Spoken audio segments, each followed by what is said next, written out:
സംസ്ഥാന ഭരണത്തലവനായ ഗവർണറുടെ റിപ്പബ്ലിക് ദിന വിരുന്നായ അറ്റ്ഹോമിൽ നിന്ന് പിണറായി സർക്കാരിനെ പ്രീണിപ്പിക്കാൻ ചീഫ് സെക്രട്ടറിയും DGPയും വിട്ടുനിന്നത് രാഷ്ട്രനിന്ദയെന്ന് വിലയിരുത്തൽ. സംസ്ഥാനത്തെ ഉന്നത ഉദ്യോഗസ്ഥർ CPMന്റെ ഇംഗിതത്തിന് വിധേയരായി പ്രവർത്തിക്കുന്നുവെന്നതാണ് ചീഫ് സെക്രട്ടറിയുടെ നടപടി സൂചിപ്പിക്കുന്നത്.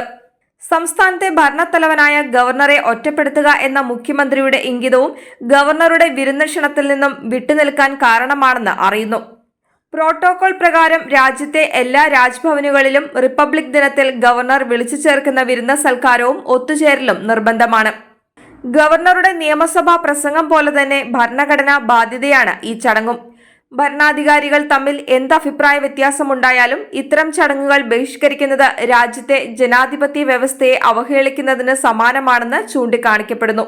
മന്ത്രിമാർ ഉൾപ്പെടെയുള്ള ജനപ്രതിനിധികൾ ഗവർണർ വിളിച്ചു ചേർക്കുന്ന വിരുന്നിൽ പങ്കെടുക്കുക അവരുടെ കർത്തവ്യത്തിന്റെ ഭാഗമാണ്. ഉന്നത ഉദ്യോഗസ്ഥരും വകുപ്പ് മേധാവിമാരും റിപ്പബ്ലിക് ദിനത്തോടുള്ള ആദരസൂചകമായി ചടങ്ങിൽ സംബന്ധിക്കാറുണ്ട്. ഗവർണറോടുള്ള പ്രതിഷേധ സൂചകമായി മുഖ്യമന്ത്രി ഉൾപ്പെടെയുള്ള ജനപ്രതിനിധികൾ ജനുവരി 26-ന് ഗവർണർ വിളിച്ചു ചേർത്ത വിരുന്ന് സൽക്കാരത്തിൽ നിന്ന് വിട്ടുനിന്നിരുന്നു. എന്നാൽ അവരോടൊപ്പം ചീഫ് സെക്രട്ടറിയും DGPയും ഉൾപ്പെടെയുള്ള ഉന്നത ഉദ്യോഗസ്ഥർ വിട്ടുനിന്നത് യാദൃശ്ചികമാണെന്ന് കരുതാനാവില്ല. ആരുടെ നിർദ്ദേശപ്രകാരമാണ് ഇവർ പങ്കെടുക്കാത്തതെന്ന് വെളിപ്പെടുത്താൻ ഈ ഉന്നത ഉദ്യോഗസ്ഥർക്ക് ബാധ്യതയുണ്ട്. റിപ്പബ്ലിക് ദിന ചടങ്ങിൽ നിന്നും സംസ്ഥാന ചീഫ് സെക്രട്ടറി ഒഴിവായി നിന്നത് ഇത് ആദ്യമായാണ്. ക്ഷണമുണ്ടായിട്ടും GAD സെക്രട്ടറി ജ്യോതിലാൽ ഒഴിച്ച് മറ്റ് സെക്രട്ടറിമാർ ആരും അറ്റ്ഹോമിൽ പങ്കെടുത്തില്ല. അടുത്തയിടെ നടന്ന ഒരു മന്ത്രിയുടെ സത്യപ്രതിജ്ഞാ ചടങ്ങിലും പങ്കെടുക്കേണ്ട ചീഫ് സെക്രട്ടറി രാജ്ഭവനിലെ ചടങ്ങിൽ നിന്നും വിട്ടുനിന്നതും അപ്പോൾ ശ്രദ്ധേയമായിരുന്നു.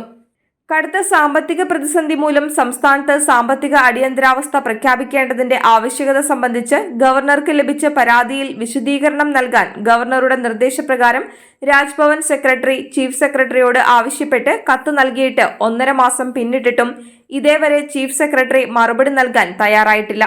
ഹൈക്കോടതിയിൽ അദ്ദേഹം നൽകിയ സത്യവാങ്മൂലത്തിന് ഘടകവിരുദ്ധമായി മറുപടി നൽകാൻ സാധ്യമാകാത്തതാണ് 1.5 മാസം പിന്നിട്ടിട്ടും മറുപടി നൽകാതെ ചീഫ് സെക്രട്ടറി ഗവർണറുടെ മുന്നിൽ വരാതെ ഒഴിഞ്ഞു നിൽക്കുന്നത്. അതിനിടെ രാജ്ഭവൻ നൽകുന്ന കത്തുകൾക്ക് മറുപടി നൽകാൻ സർക്കാരിന് ബാധ്യതയില്ലെന്ന മുഖ്യമന്ത്രിയുടെ പ്രസ്താവനയും ഇത്തരുണത്തിൽ ശ്രദ്ധേയമാണ്. പുതുവർഷത്തോടനുബന്ധിച്ച് മുഖ്യമന്ത്രി വിളിച്ചു ചേർത്ത വിരുന്നിൽ പങ്കെടുക്കാൻ മന്ത്രിമാർക്കും ജനപ്രതിനിധികളോടുമൊപ്പം ചീഫ് സെക്രട്ടറി ഉൾപ്പെടെയുള്ള ഉന്നത ഉദ്യോഗസ്ഥർ പങ്കെടുത്തിരുന്നു.